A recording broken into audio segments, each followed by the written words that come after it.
आप सभी को नवरात्रि की लाखों लाख बधाइयां, शुभकामनाएं। आपके जीवन में मां भगवती श्री राधा रानी की कृपा।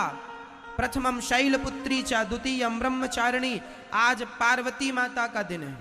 पहला प्रथमम शैलपुत्री, शैल मतलब हिमालय, हिमालय पुत्री मतलब पार्वती। आज माता पार्वती का दिन है। प्रथमम शैलपुत्री च द्वितीयम ब्रह्मचारिणी, कल ब्रह्मचारिणी मां का दिन आएगा। तृतीयम चंद्र घंटेति कूष्मांडेति चतुर्थकम। ऐसे 9 दिन की 9 देवियां हैं। अच्छा, ये नवरात्रि की 9 देवियां ये कहां से शुरू हुई, कौन है ये? आपको कोई जानकारी है इस विषय में? नहीं, चलो हम बताते हैं। यह जो 9 देवियां हैं, यह जो जिसे आप दुर्गा कहते हैं, माता दुर्गा, किनकी बेटी हैं ये? इनका जन्म यहीं ब्रजमंडल में हुआ था और ये माता यशोदा की पुत्री हैं। किनकी बेटी हैं? माता, जब भगवान कृष्ण का जन्म हुआ तो भगवान ने मां यशोदा के पास योग माया को भेजा, जाओ जरा हमारे जन्म में तुम जरा मदद करो। उन्होंने कहा हमें क्या लाभ मिलेगा? बोले भगवान बोले हम साल में एक बार कृष्ण जन्माष्टमी के दिन लोग हमारा व्रत उपवास करेंगे और तुम्हें तो साल में 2-2 बार नवरात्रि में 9 दिन इकट्ठी पूजी जाओगी, जाओ। जब भगवान श्री कृष्ण को छोड़कर वसुदेव जी आए और एक कन्या को साथ में जो लेकर आए, वही कन्या माता दुर्गा है।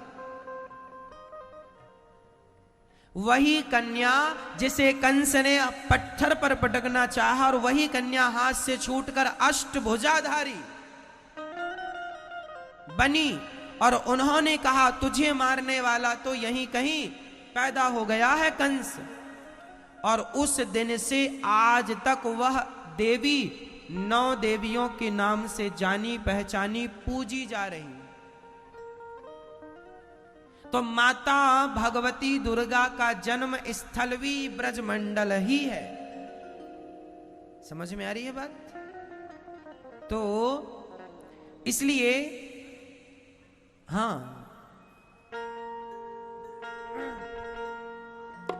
इसलिए हम उनका स्वागत कर लें।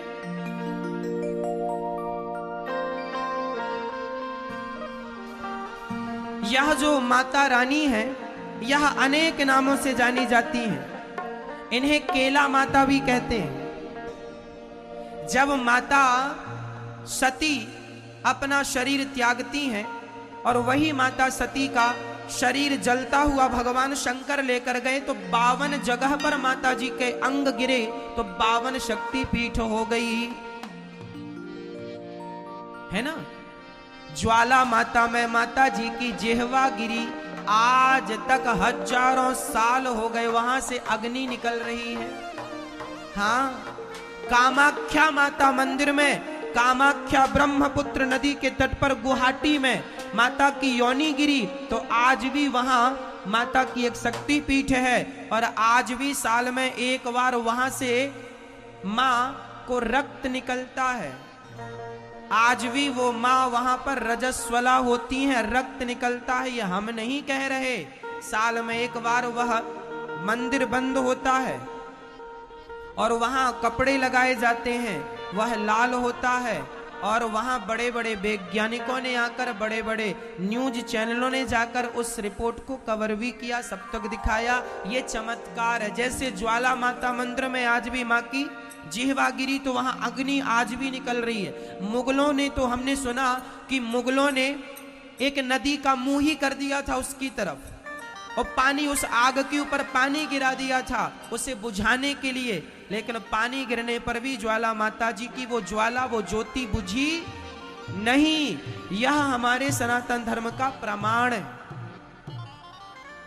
वही माता नवदेवियों के रूप में पूजी जाती हैं। उन्हें शारदा भी कहते हैं, उन्हें दुर्गा भी कहते हैं, उन्हें महालक्ष्मी भी कहते हैं, उन्हें अन्नपूर्णा भी कहते हैं, है ना भैया। तो आज मैया शारदा को याद करते हैं कि पहाड़िया में आसन लगो है, ऊंची पहाड़िया में मंदिर बनो है, मंदिर में मैया को आसन लगो है, आसन पे बैठी महारानी मोरी शारदा भवानी, अंगना पधारो महारानी। बोलिए अम्बे मात की जय हो।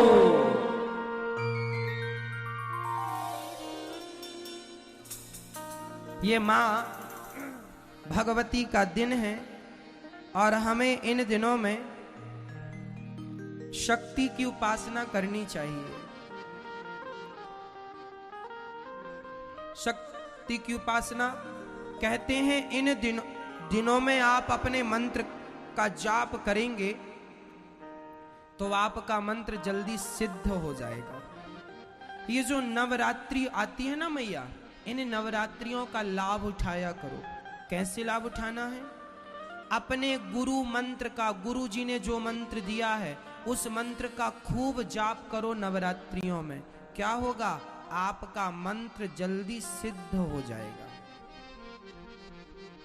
अधिक से अधिक जाप करना चाहिए, मंत्र सिद्ध हो जाते हैं। शुकदेव भगवान कहते हैं, राजन भगवान ये सृष्टि करते हैं। सबसे पहले भगवान नारायण ने सृष्टि में, देखो विदुर जी महाराज के घर जाकर भगवान ने भोग छिलकों का लगाया। ये करुणामय भगवान। जब भगवान लीला पूरी करके चले गए, विदुर जी को पता चला कि भगवान नहीं है, मैत्रेय जी के पास गए हैं। प्रश्न किया है कि भगवान सृष्टि क्यों करते हैं? मैत्रेय जी ने कहा कि भगवान नारायण की नाभि से कमल उत्पन्न हुआ, कमल में ब्रह्मा जी का प्राकट्य हुआ और ब्रह्मा जी ने मनु और शत्रुपा को जन्म दिया। पहले सनकादि इत्यादि, नारद इत्यादि महर्षियों को जन्म दिया, फिर मनु शत्रुपा। पृथ्वी की स्थापना करने के लिए स्वयं बाराह भगवान प्रकट हुए, हिरण्याक्ष को मारकर आपने पृथ्वी की स्थापना की। बोलिए बाराह भगवान की। उसके बाद मनु शत्रुपा से सृष्टि हुई। हम सभी को मनुष्य क्यों कहा जाता? क्योंकि हम मनु की संतान है, इसलिए मनुष्य। मनु से उत्पन्न हुए तो मनुष्य है ना।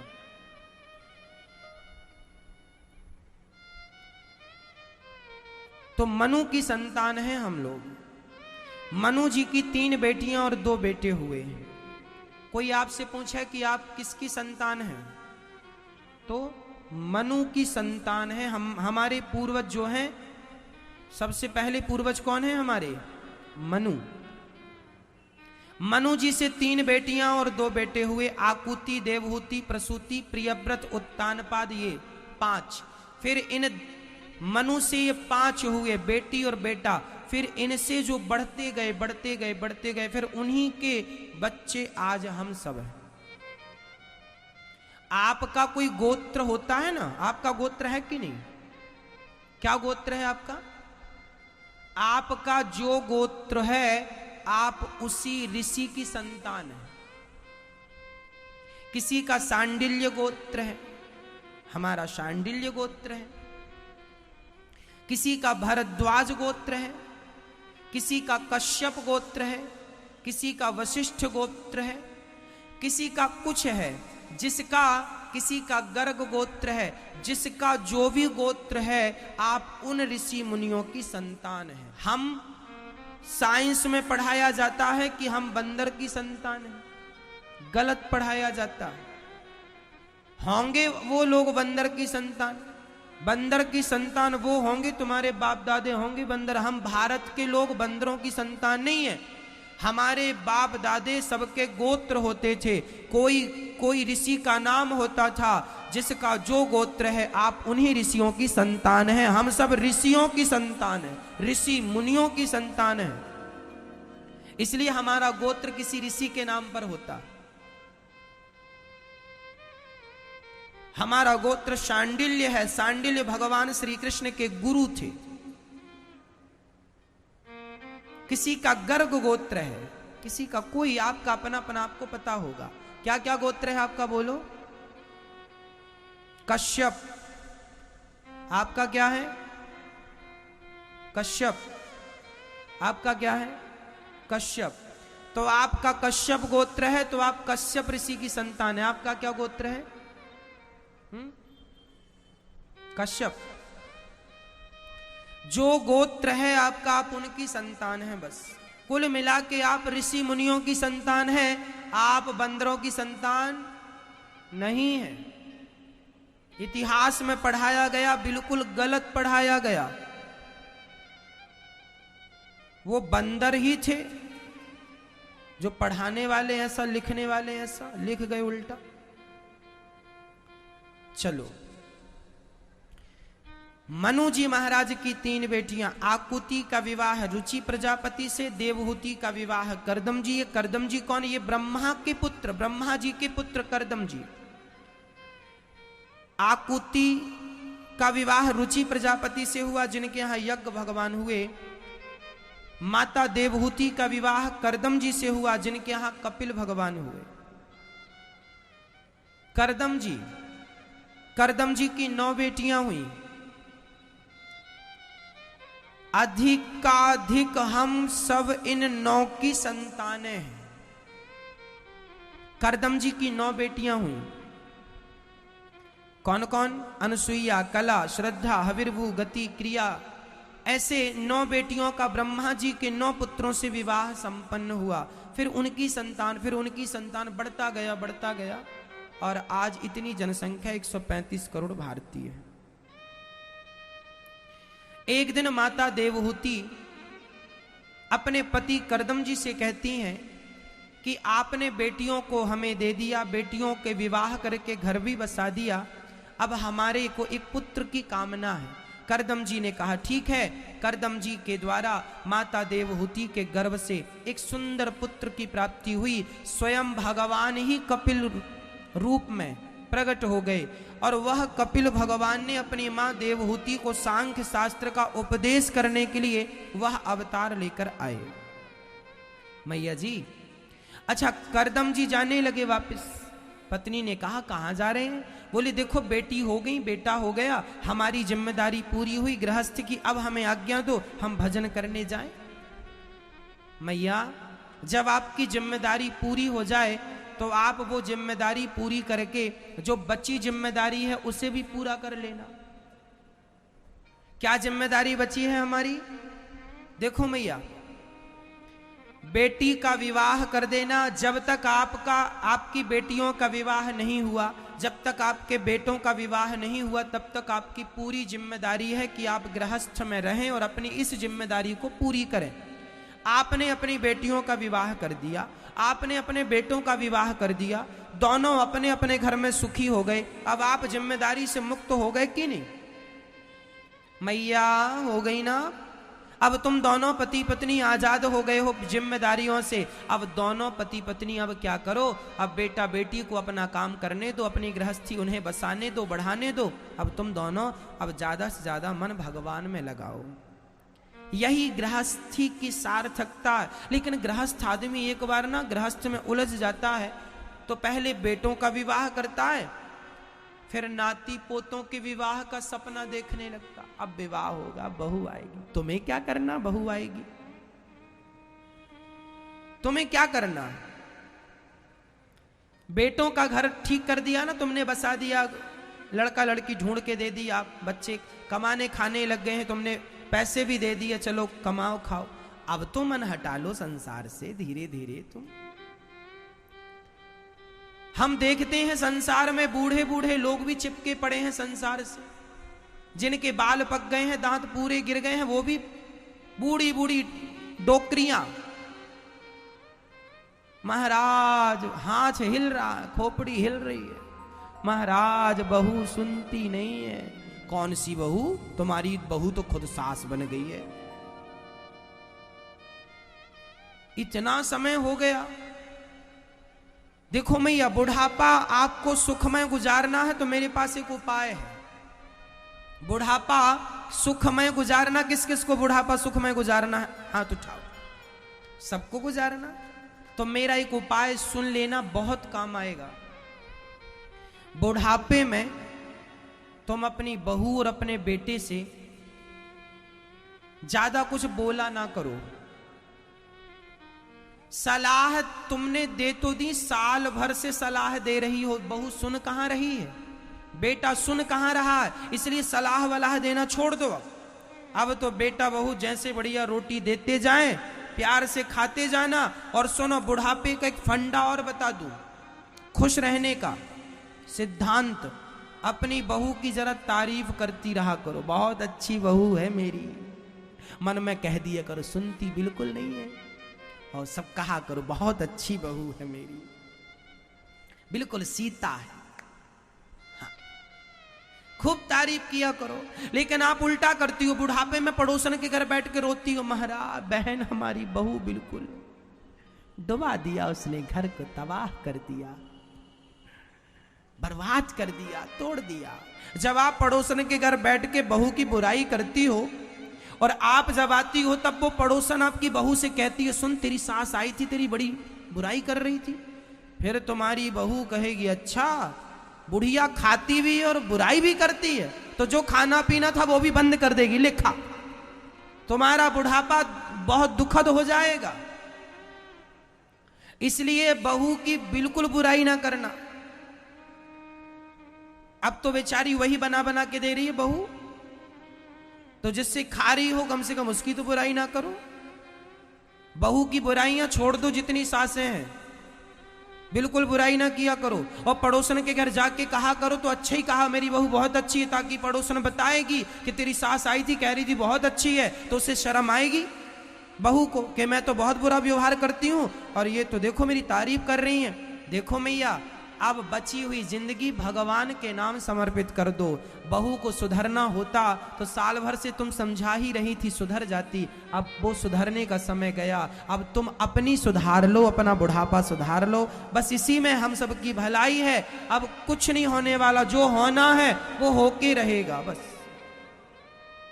अब तुम्हारे और हमारे हाथ में कुछ नहीं है मैया।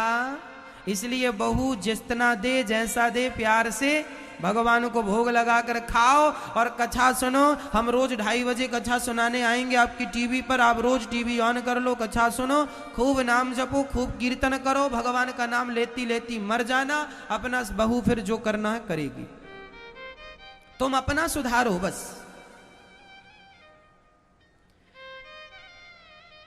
राम जी ने रावण को कितना समझाया था, हनुमान जी ने रावण को कितना समझाया था, मंदोदरी ने रावण को कितना समझाया था, माल्यवंत ने रावण को कितना समझाया था। रावण को समझाने वाले 50 लोग थे कि नहीं?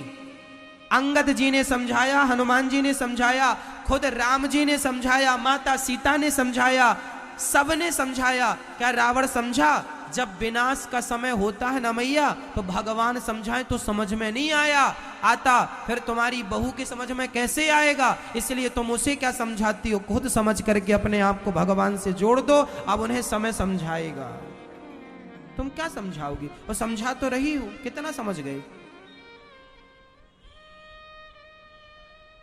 क्या होगा समय खराब करने से? भगवान शंकर अपनी पत्नी को समझा ना पाए। माता सती गई राम जी की परीक्षा लेने, शंकर जी ने रोका, मत जाओ वहां सती, वहां जाने से तुम्हारा कल्याण नहीं है। शंकर जी एक बार राम जी को, शंकर जी ने प्रणाम कर लिया, जय हो भगवान की। माता सती को संदेह हो गया, आप किसे प्रणाम कर रहे हैं? ये तो जंगल में डोल रहे हैं, मेरी सीता मेरी सीता। भगवान होते तो खुद की पत्नी का पता ना लगा लेते। शंकर जी बोले, देवी ऐसे चक्कर में ना पड़ो, ये भगवान है और इनकी ये लीला चल रही है। माता सती समझी नहीं, शंकर जी बहुत समझाए। मैया तुम अपनी बहू को ना समझा पाओगी और अपने बेटे को, शंकर जी तो पत्नी को नहीं समझा पाए। कई पुरुष अपनी पत्नियों को समझाते रहते, सुधर जाओ, समझ जाओ, नहीं समझती। अब ये नहीं समझेंगी तो फिर इनको समय समझाएगा। शंकर जी भी नहीं समझा पाए। शंकर जी ने खूब समझाया प्यार से माता सती को, मत जाओ वहां परीक्षा लेने, मत जाओ, वहां जाने से कल्याण नहीं होगा, मत जाओ, वो भगवान है, यहीं से प्रणाम करो। माता सती बोली मैं जाऊंगी। तो शंकर जी ने कहा फिर जाओ, जो तुम्हारे मन अति संदेह हो तो तुम जाए परीक्षा ले, जाओ परीक्षा ले लो। हुई है सोई जो राम रचि राखा, को करी तर्क बढ़ा वही शाखा। मैया होना वही है जो परमात्मा चाहते हैं। मेरे और आपके चाहने से कभी कुछ नहीं हुआ। क्या मेरे और आपके चाहने से कुछ होता है? इसलिए हम कहते हैं मैया आप और हम कुछ चाहें ही ना, हम भगवान की इच्छा में चलते रहें, हमें कोई चाहत नहीं रखनी, हमारी कोई इच्छा नहीं है, हमारी कोई मर्जी नहीं है। हम भगवान की मर्जी में, भगवान चाहें तो महलों में रखें, भगवान चाहें झोपड़ी में रखें, भगवान चाहें हलवा पूड़ी खिलाएं, भगवान चाहें भूखा रखें। मर्जी आपकी, हम आपके हैं, आप जानो आपका काम जाने, हमारी कोई मर्जी। आप लोग अपनी अपनी मर्जी चलाती हो। सच्ची कहता हूं मैया, ये दास अनिरुद्ध आपके सामने बैठा है, मैंने आज तक कोई मर्जी नहीं चलाई, मैं अपनी मर्जी से नहीं चलता। भगवान जो जो कहते जाते हैं, करते जाते हैं, मैं उनकी मर्जी में चलता जाता हूं, मेरा कोई विचार नहीं है। मैंने कभी नहीं प्लानिंग की थी, कभी नहीं सोचा था कि मैं आप सबको वृंदावन में बैठ के कथा सुनाऊंगा। स्वयं भगवान ने हाथ पकड़ के वृंदावन बुला लिया, भगवान जी ने कहा कथा सुनाओ। मैंने कभी नहीं सोचा था कि गौरी गोपाल जी के दरवाजे में 10,000 लोग रोज भोजन करेंगे। हमने कभी नहीं सोचा था कि यहाँ गौरी गोपाल वृद्धाश्रम में 200 निराश्रित माताएं रहेंगी, जिन माताओं को अब यहाँ सब प्रकार की सुविधाएं हैं। हमने कभी नहीं सोचा था कि जीवन में कभी ये सेवाओं का अवसर हमें मिलेगा। लेकिन जो जो नहीं सोचा वो भगवान करते गए, देते गए, क्योंकि हमने कोई इच्छा ही नहीं रखी। हमने कभी कोई इच्छा नहीं रखी भगवान से। जो भगवान देते गए वो स्वीकार करते गए और उसे भगवान का ही समझते हैं। हम कभी ये नहीं कहते कि ये वस्तु हमारी है, सदा ये कहते हैं ये वस्तु गौरी गोपाल भगवान की है, हमारे ठाकुर जी की है, हमारी नहीं है। कभी हम अपने आप को मालिक नहीं मानते और आपसे कह चुके हैं कि आप भी अपने आप को मालिक बना कर ना बिठाना, सदा भगवान के दास बन करके रहना। कभी कभी अपने आप को साबित ना करना। भगवान है, वो सब करते रहेंगे, आपको बढ़ाते रहेंगे, करते रहेंगे। जैसे रखे, हम तो ईश्वर की मर्जी में हैं, जैसे रखेंगे रह लेंगे। हमारी अपनी कोई मर्जी नहीं, हमारी अपनी कोई इच्छाएं नहीं, हमने तो अपनी इच्छाओं को समाप्त कर दिया है। मैया हमारी अपनी कोई इच्छा नहीं है, भगवान की इच्छा ही अब हमारी इच्छा है। हमने आपसे कह दिया था ना, एक बार हम 20 फीट ऊपर छत से गिर गए थे, जमीन पर गिर गए थे। आदमी 10-5 फीट से गिरता है मर जाता, हम 20 फीट से गिर गए थे। कोलू टूट गया था, हड्डी बिल्कुल भूसा हो गई थी। डॉक्टर ने कहा था अब ये ठीक नहीं होगी, और होगी भी तो ये आदमी लंगड़ा करके चलेगा, लंगड़ापन आएगा, वैसाखी लेके चलना पड़ सकता है, हमको कहा था डॉक्टर ने। परंतु बिना ऑपरेशन के, बिना कुछ के हड्डी ज्यों की त्यों चूरा हो गई थी। वो एक्सरे आज भी रखे हैं, चूरा हो गई थी और वो सब कुछ ज्यों का त्यों जहां की तहां जुड़ गया। डॉक्टर बढ़िया मिल गए, सब काम हो गया। कहा था लंगड़ाते हुए चलोगे, वो लंगड़ानापन भी नहीं है। कहा था तुम दौड़ नहीं पाओगे, हम तो कबड्डी भी खेल लेते। कहने का अर्थ यह हुआ कि जब बचाने वाले भगवान होंगे तो कोई मार नहीं सकता, और मारने वाले भगवान होंगे तो कोई बचा नहीं सकता। उस दिन से हमने आज तक मैया अपने आप को भगवान को सौंप दिया कि मरना था तो हम उसी दिन मर जाते, और हम तो अपने आप को मरा हुआ ही मानते हैं। हम तो उसी दिन मर गए थे। अब जिंदा हैं तो हमें लग रहा है कि भगवान ने शायद किसी उद्देश्य की पूर्ति के लिए उन्होंने हमें जिंदा रखा है, तो शायद भगवान को हमसे माँओं की सेवा करानी थी, अन्य क्षेत्र चलवाना था, शायद इसलिए भगवान ने तब मरने नहीं दिया और जिंदा रखा। तो इसलिए हमने आयु बची हुई भगवान को ही सौंप दी। अब आपने दी है तो आप ही जानो, बची हुई आयु अब आपके नाम, जो कराना है इस शरीर से आप करा लो, तो भगवान कराते हैं। हमारा तो इस शरीर पर भी हमारा कोई अधिकार नहीं। हम तो तभी मर गए थे जब गिर गए थे। कौन बचता है इतनी ऊपर से, और नीचे पत्थर और पड़ा था, मिट्टी भी थी, 2 अंगुल की अंतर में पत्थर था और मिट्टी थी, पर पत्थर में ना गिर के माटी में गिरे। 20 फीट ऊपर, 20 से भी थोड़ा ज्यादा था, डबल स्टोरी मंजिल, डबल मंजिल से गिरे, काफी ऊंचाई थी, गिर गए। लेकिन उस दिन से ये मान गए कि भगवान ने ये जिंदगी दी है, तो अब ये जिंदगी भगवान के ही नाम करूंगा, अब किसी के नाम नहीं। बची हुई जिंदगी भगवान की। तेरा तुझको अर्पण, ये मेरी जितनी श्वासें मैं ले रहा हूं ना मेरी माँ, ये मेरी श्वासें नहीं है, मेरी श्वासें उसी दिन खत्म हो गई थी जब गिरा था। अब ये श्वासें तो परमात्मा की कृपा से चल रही हैं, इसलिए मैं उसकी कृपा को हर पल महसूस करता हूं, और हर काम वही कर रहे हैं, करा रहे हैं, निमित्त बना रखा है उन्होंने बस। शायद आप लोगों को कथा सुनाने के लिए बिहारी जी ने हमें यहां बिठाया कि आप लोगों को कथा सुनाएं, तो ये जिंदगी उन्होंने दी, तो उनकी सेवा में समर्पित है।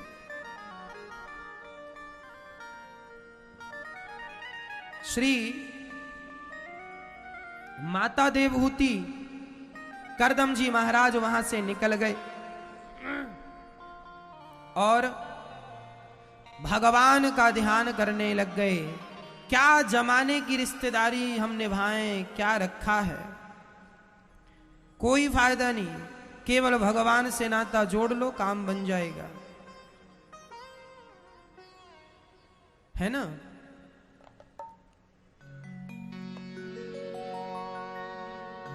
क्या रखा है ऐसी रिश्तेदारी में? हम जमाने भर की रिश्तेदारियां निभाते रहें, क्या मिल जाएगा? इसलिए हमें भगवान से रिश्तेदारी निभा लेनी चाहिए।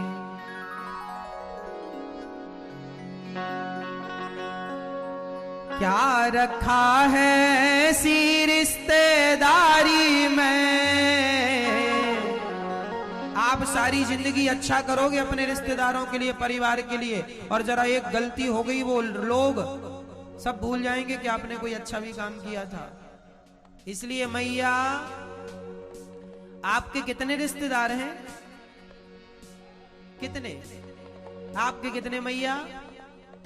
आपने तो पूरी बाजार रखी है, ये मौसा, ये मौसी, ये नाना, ये नाना, ये सब इतना झंझट ना पालो।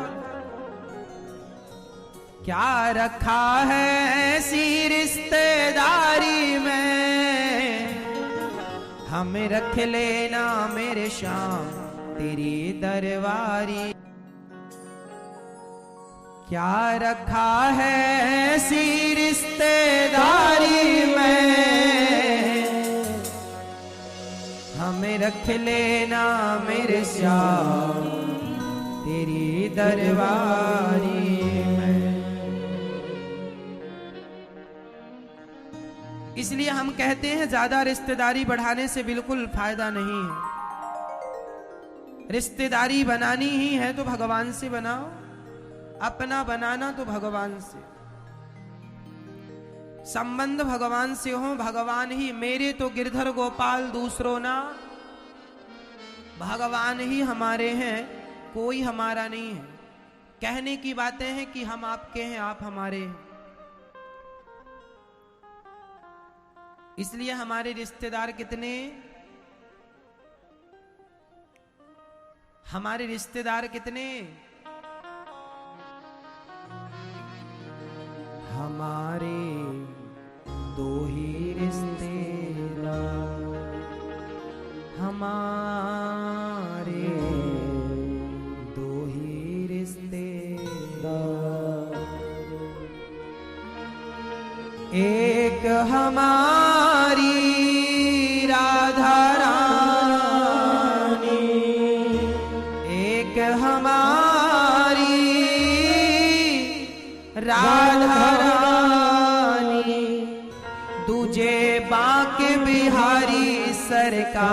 हमारे कोई रिश्तेदार। एक तो राधा रानी और दूसरे हमारे बांके बिहारी श्याम सुंदर। एक तो गौरी, गौरी मतलब राधा, गोपाल मतलब कृष्ण। गौरी और गोपाल यही हमारे रिश्तेदार। एक हमारी राधा रानी, दूजे बांके बिहारी सरकार, हमारे दो ही रिश्तेदार, हमारे दो ही रिश्तेदार। ज्यादा भीड़ बढ़ाने से क्या फायदा है ना मैया। इसलिए भगवान से नाता जुड़ गया तो सबसे जुड़ने के बराबर है, और सबसे जोड़ लिया, भगवान से नहीं जोड़ा तो फिर क्या नाता जोड़ा। तुमसे तो नाता जोड़ना भी नहीं आता। इसलिए नाता एक राम जी से दूजा नाता तोड़ दे, आशा एक राम जी की दूजी आशा छोड़ दे। कपिल भगवान ने माता देवहूति को उपदेश देते, जब माता देवहूति ने कहा मैं आपकी शरण में हूं, करदम जी के जाने के बाद मुझे उपदेश ज्ञान दीजिए। कपिल भगवान ने कहा मां, भगवान तक पहुंचने का सबसे सरल साधन है सेवा। इसलिए हमें क्या करनी होगी? सेवा। सबसे बड़ा भगवान तक पहुंचने का साधन यदि इस कली काल में है तो सेवा। इसलिए दास अनिरुद्ध कहता है एक ही संकल्प, एक ही नारा, सेवा ही है धर्म हमारा। हमारा धर्म क्या है? सेवा, ओनली सेवा। आप लोग साल में एक बार दो बार नवरात्रि मनाते होंगे। आप साल में माता जी बिठाते हैं, साल में एक बार दो बार आपके यहाँ माता जी आती होंगी। सच्ची नवरात्रि यदि मनाना हो तो आज संकल्प लो कि अपनी अपनी माँओं की सेवा खूब करेंगे। अपनी जन्म देने वाली माँ की सेवा कर लो, अपने जन्म देने वाली माँ को खुश कर लो, माँ भगवती खुश हो जाएगी।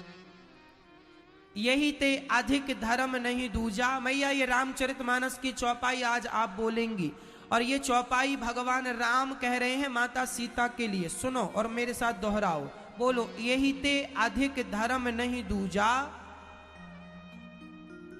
यही ते अधिक धर्म नहीं दूजा। बोलो सादर सास ससुर पद पूजा। राम जी कह रहे हैं रामचरितमानस में सीता मां से कि सुनो सीता, तुम मेरे साथ 14 साल वनवास को ना जाओ। क्यों ना जाएं? क्योंकि तुम बहू हो और बहू का धर्म है यही ते अधिक धर्म नहीं दूजा। स्त्री का धर्म क्या होता है मैया? बताओ स्त्री का धर्म क्या होता है? स्त्री का धर्म सिर्फ अपने पति की सेवा करना, अपने पति के पास रहना, केवल ये धर्म नहीं है। स्त्री का धर्म है कि वो अपने पति को तो प्रसन्न रखे अपनी सेवा से, लेकिन अपने सास ससुर, बूढ़े सास ससुर की सेवा भी करे और उन्हें प्रसन्न रखे। यही ते अधिक धर्म नहीं दूजा, सादर सास ससुर पद पूजा। सास ससुर की सेवा करना, उन्हें प्रसन्न रखना, ये बहू का धर्म है। ये रामचरितमानस में चौपाई लिखी है। लेकिन आज स्त्रियां अपने अपने पतियों को लेकर भाग जाती हैं शहर। सास ससुर से कोई मतलब नहीं, तुम चूल्हे में जाओ। कितनी बहुएं भारत में ऐसी हैं जो अपनी बूढ़ी सास को 2 रोटी नहीं देती। कितनी ऐसी मिल जाएंगी, हजारों नहीं लाखों बहुएं ऐसी हैं। आप में से ही बहुत सारों की बहुएं ऐसी हैं, बहुत लोगों की बहुएं ऐसी हैं। सास अलग बनाकर खाती है, बहू अलग बनाकर खाती है, पास पास आप लोग रहते हैं। आपको क्या पता नहीं है कि आपकी सास 80 साल की हो गई है, बूढ़ी हो गई है? उसके हाथ 80 साल की उम्र में कोई बताओ अच्छे से भोजन बना सकता है? क्या उसकी हालत है भोजन बनाने लायक? बोलो मेरी माँ। फिर आपकी सास तो 80 साल की उम्र में बनाकर खा रही है, और तुम बहू हलवा पूड़ी छान रही हो, और सास तुम्हारी एक रोटी बनाने में भी बड़ी मुसीबत।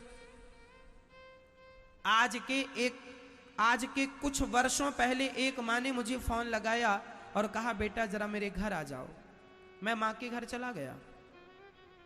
माँ ने बताया, मैं देखता था कि माँ की उम्र अधिक थी, वो अपने सिर में कंघी भी अच्छे से नहीं कर पा रही थी, अपने बालों को नहीं सुलझा पा रही थी, और उनके 4 बेटे थे। 4 बेटों के होने पर भी वो बूढ़ी माँ अकेली बनाकर खाती, अकेली।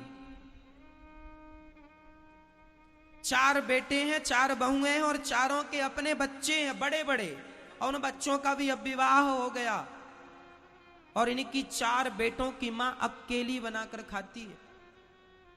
क्या बहुओं को पता नहीं है कि मेरी सास बूढ़ी हो गई है, हाथ पांव नहीं चलेंगे? क्या कह नहीं सकती हो कि माँ जी हम बना के देंगे, आप खाओ?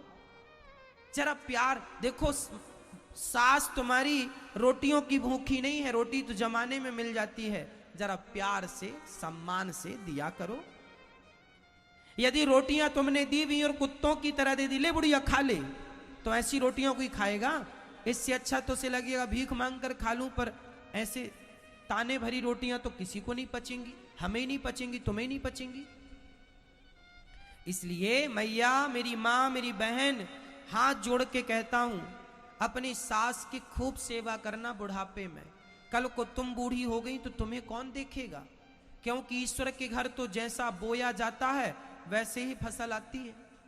अच्छा करने पर अच्छा मिलेगा, बुरा करने पर पेड़ बोए बबूल का तो आम कहां से आएगा? इसलिए अपनी सास की सेवा करना यही धर्म है। और तुम्हारा पति कहे कि माँ बाप को छोड़कर शहर चलते हैं, तो जरा अपने पति को भी कह दिया करो, कैसे बेटे हो तुम, अपनी माँ को इस उम्र में छोड़ के जा रहे हो? अरे जाओ शहर तो अपनी माँ को लेकर जाओ, माँ को छोड़कर जाने का क्या सवाल है? लेकर जाओ। कहां रहेगी माँ?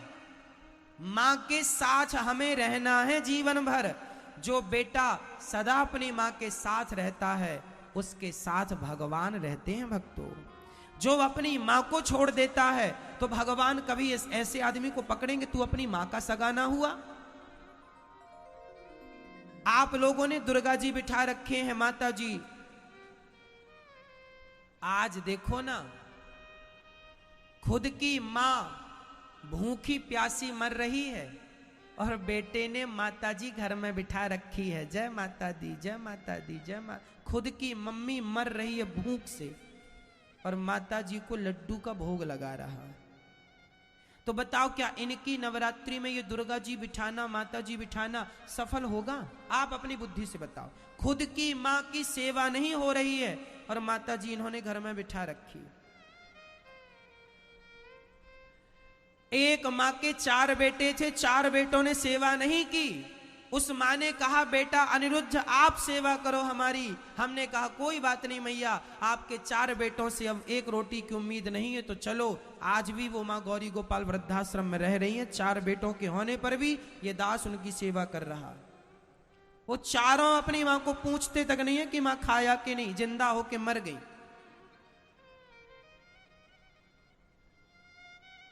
कितना निर्दयी हो गए हैं बच्चे। तुम्हारी माँ इतनी निर्दयी नहीं है जितने निर्दयी तुम हो गए हो। और खासकर मैं देखो मैया, स्त्री पुरुष, चलो पुरुष यदि स्त्री का दर्द ना समझे तो ना सही, पर तुम तो स्त्रियां होकर स्त्रियों का दर्द समझ सकती हो। तुम भी एक स्त्री हो और तुम्हारी सास भी एक स्त्री है।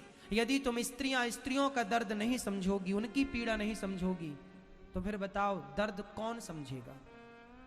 उस पीड़ा को महसूस कौन करेगा? ये माएं, जिन माओं का हम आपको दर्शन कराते हैं, इन माओं का जब आप दर्शन करते हैं तो आपको क्या लगता है? इन माओं के अंदर पीड़ा नहीं होती है? इन माओं के अंदर दर्द नहीं होता? होता है, पर विडंबना ये है कि अब कहें तो किससे? अब देखो,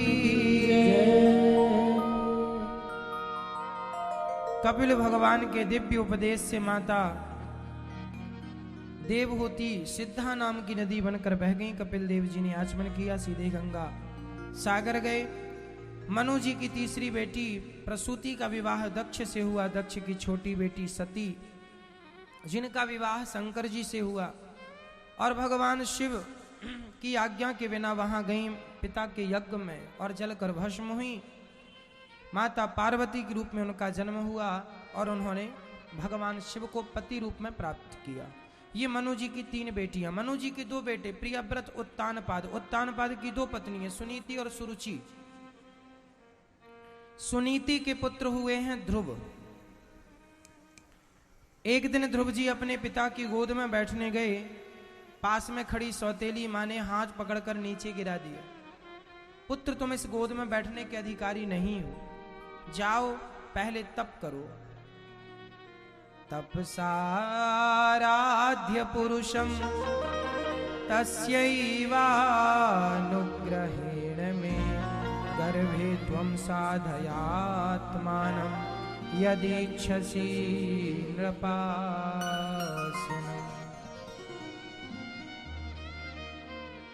आपके लिए बहुत अच्छा मैसेज है। बच्चों को अपनी गद्दी देने के पहले उस गद्दी को संभालने की काबिलियत दीजिएगा, है ना। यदि काबिलियत है तो ठीक है। ध्रुव जी अपने पिता की गोद में बैठने गए तो सुरुचि मां ने कह दिया कि जा पहले गोद में बैठने की काबिल तो हो जा। सच तो कह दिया। हमें भी जब तक काबिलियत ना हो तब तक हमें अपने आप को तराशते रहना चाहिए। हीरे को जितना तराशा जाए उतनी चमक आती। ध्रुव जी ने अपनी मां से आज्ञा ली और भगवान को पाने के लिए निकल पड़े। बेटा जा तू परम पिता की गोद में बैठ। नारद जी ने 12 मंत्र दिया और ध्रुव जी ने इसी ब्रज मंडल में यमुना के पुलिन तट पर मधुवन में जो भगवान का ध्यान लगाया, 5 माह की तपस्या के बल पर 5 साल के ध्रुव जी को 6वां माह लगते ही भगवान का मन नहीं माना। माता लक्ष्मी बोली, प्रभु कहाँ जा रहे हैं? क्या भक्त ध्रुव को दर्शन देने जा रहे हैं? देवता बोले जाकर दर्शन दीजिए। त्राहि माम प्रभु, हवा रुकी पड़ी है क्योंकि प्राणवायु रोक ली ध्रुव जी ने। भगवान बोले ध्रुव जैसे भक्तों का तो मैं स्वयं दर्शन करता हूं, मैं उन्हें क्या दर्शन दूंगा? मैं ऐसे भक्तों का स्वयं अधीन हूं, ऐसे भक्तों के मैं स्वयं दर्शन करता हूं। और भगवान ध्रुव जी के सामने आए। ध्रुव जी ने हाथ जोड़कर स्तुति की। भगवान ने शंख का स्पर्श कराया, ध्रुव जी को ज्ञान हुआ और ध्रुव जी भगवान की स्तुति करते हैं। और ध्रुव जी को भगवान ने 36,000 वर्षों का राजा बना दिया। अब ध्रुव जी महाराज जी घर आए, उनके पिता ने उन्हें राज सिंहासन दे दिया, वो राजा हो गए। उनका विवाह हुआ, अपनी पत्नी के साथ वो मस्त हैं और अपने प्रजा का पालन कर रहे हैं, भगवत चिंतन कर रहे हैं। ध्रुव जी की आगे की कथा आपको कल श्रवण